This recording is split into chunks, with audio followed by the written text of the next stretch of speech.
कथित दान चोरी केस में एफआईआर दर्ज कर ली गई है। एसआईटी की शुरुआती रिपोर्ट पेश होने के बाद में एफआईआर दर्ज की गई है। अभी तक पूरे मामले की जांच एसआईटी कर रही थी। प्रारंभिक जो शुरुआती रिपोर्ट है वो एसआईटी ने पेश कर दी है और उसके बाद एफआईआर दर्ज कर दी गई है। यानी जो आरोप अभी तक लग रहे थे वो काफी हद तक सही हैं। एक बड़ी खबर आपको बता रहे हैं, राम मंदिर कथित दान चोरी से जुड़ी हुई एसआईटी ने अपनी शुरुआती रिपोर्ट पेश कर दी है। हालांकि कुछ और भी समय मांगा गया है, जांच आगे भी की जाएगी, लेकिन शुरुआती रिपोर्ट पेश होने के बाद में एफआईआर दर्ज कर ली गई है। एक बड़ी खबर आपको बता रहे हैं, राम मंदिर में दान चोरी का आरोप लग रहा था, कुछ लोगों को गिरफ्तार भी किया गया है और पूरे मामले को लेकर जहां एक तरफ जांच की जा रही है तो वहीं एसआईटी ने अपनी शुरुआती रिपोर्ट भी पेश कर दी है और रिपोर्ट पेश होने के बाद में एफआईआर दर्ज कर ली है। सरकार पहले ही स्पष्ट कर चुकी है कि जो भी दोषी होगा उस पर कड़ी कार्रवाई की जाएगी, उसे बख्शा नहीं जाएगा। एसआईटी की शुरुआती रिपोर्ट पेश होने के बाद में एफआईआर दर्ज हुई है। एसआईटी की प्रारंभिक रिपोर्ट में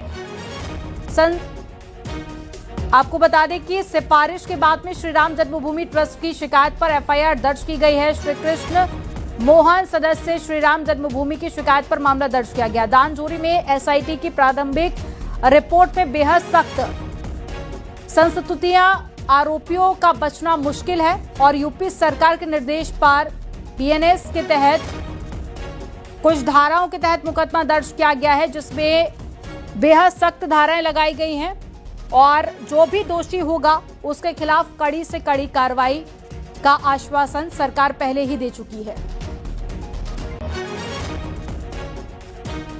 तो राम मंदिर कथित दान चोरी मामले में एक बड़ी अपडेट मिल रही है कि एसआईटी ने अपनी प्रारंभिक शुरुआती जो रिपोर्ट है वो पेश कर दी है और उसी आधार पर एफआईआर दर्ज कर ली गई है और कई गंभीर धाराएं लगाई गई हैं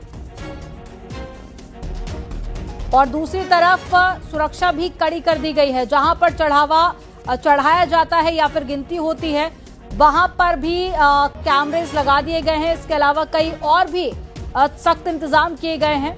इसके अलावा जो भी इंटरनल सदस्य थे जिनकी देखरेख में चढ़ावे की गिनती होती थी या फिर उन्हें रखा जाता था, उन सभी से लगातार पूछताछ भी की जा रही है। तो पिछले कई दिनों से एसआईटी की टीम अयोध्या में जांच कर रही है और अब शुरुआती रिपोर्ट पेश कर दी गई है और सोर्सेस के हवाले से जानकारी यह भी मिल रही है कि कई गंभीर धाराएं लगाई गई हैं।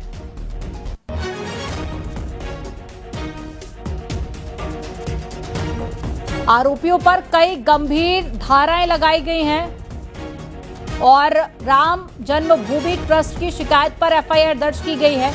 श्री कृष्ण मोहन सदस्य श्री राम जन्मभूमि की शिकायत का ये पूरा मामला है और दान चोरी में एसआईटी की प्राथमिक रिपोर्ट में बेहद सख्त आरोप भी लगे हैं और आरोपियों का बचना बेहद मुश्किल हो जाता है। यूपी सरकार के निर्देश पर कई गंभीर धाराएं लगाई गई है। मुख्यमंत्री योगी आदित्यनाथ पहले ही अपने बयानों में कह चुके हैं कि दोषियों को बख्शा नहीं जाएगा, कड़ी से कड़ी सजा दी जाएगी और अब अपडेट्स ये भी मिल रही हैं कि यूपी सरकार के निर्देश पर बेहद संगीन धाराएं लगाई गई हैं।